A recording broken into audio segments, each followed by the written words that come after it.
Assalamualaikum warahmatullahi wabarakatuh. Selamat pagi anak-anak ibu.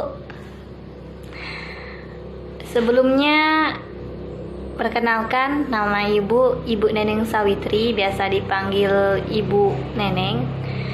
Ibu tinggal di Desa Pasar Tusan, masih Pasar Tusan lah Ibu. Desa Pasar Tusan itu Dusun Talanglado. Mungkin di sini ada anak ibu yang di Dusun Talanglado. Ibu kuliah di IAI Nusantara Batanghari. Itu lokasinya di Bulian. Nah,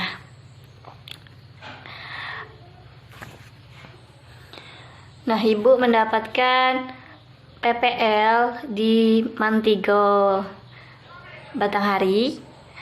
Kebetulan juga di satu desa dengan tempat tinggal ibu ya. Jadi tidak asing. Nah, itu saja perkenalan singkat kita. Nanti mudah-mudahan kita doakan pada tanggal 18 nanti kita bisa bertatap muka hingga kita bisa berkenalan jauh lebih dalam lagi dengan anak-anak ibu ataupun ibu. Sebelum memasuki pembelajaran, oh ya, ibu belum menyebutkan, ibu hari ini ibu memegang SKI Sejarah Kebudayaan Islam yang kebetulan dibimbing langsung oleh Pak Sahwildan. Oke, baiklah. Sebelum kita memulai, ada baiknya kita membacaan basmalah. Bismillahirrahmanirrahim. Baik, pertemuan pertama kita kali ini kita akan membahas tentang kemunduran peradaban Islam. Nah, di sini kita lihat kemajuan Islam itu kita lihat dari berbagai aspek. Aspek ekonomi, politik, arsitektur, keagamaan, dan banyak lagi bisa kita lihat. Kita lihat juga kemajuan dan kemunduran Islam itu dari sumber daya manusia. Kenapa bisa dikatakan sumber daya manusia? Karena ketika sumber daya manusianya berpegang teguh untuk memaksimalkan memahami Al-Quran dan Sunnah lebih dalam, tetap berpegang teguh kepadanya, maka tidak ada terjadi kemunduran peradaban Islam. Hal ini bisa dalam LKS ini sesuai dengan apa yang dikemukakan oleh para ahli, yang mana kemunduran peradaban Islam itu ya karena tidak berpegang teguh kepada Al-Quran dan Sunnah, dan juga ada hal faktor lainnya juga, dilihat dari perperangan yang membuatnya mundur maupun perebutan kekuasaan. Masa kejayaan umat Islam itu terjadi puncaknya itu dia ada dua kerajaan besar. Yang pertama kerajaan Umayyah, yang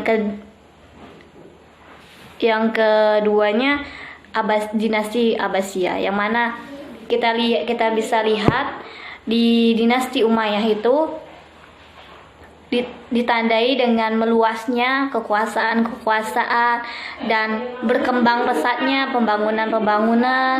Sedangkan di dinasti Abbasiyah itu ditandai dengan berkembang pesatnya ilmu pengetahuan.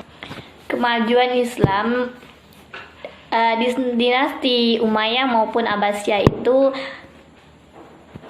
ada beberapa faktor internal maupun eksternal. Nah, di sini kita bahas yang kemunduran peradaban Islam lagi. Di sini faktor yang membuat mundurnya peradaban Islam itu ada faktor eksternal maupun internal. Faktor eksternal yang menyebabkan kemunduran peradaban Islam itu ada ekologi dan alami. Itu anak ibu bisa baca ya dengan LKS halaman 7. Faktor letak geografisnya, Nah, pertempurannya. Yang kedua itu ada faktor internal. Nih, anak-anak ibu bisa baca dalam LKS-nya halaman 7 dengan halaman sampai halaman 9. Nah, itu saja sekilas materi kita.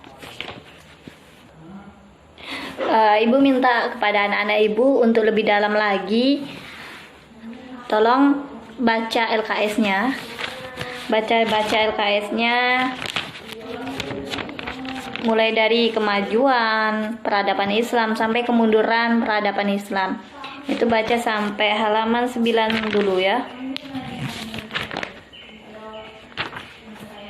Baik, demikian pembelajaran kita pada hari ini.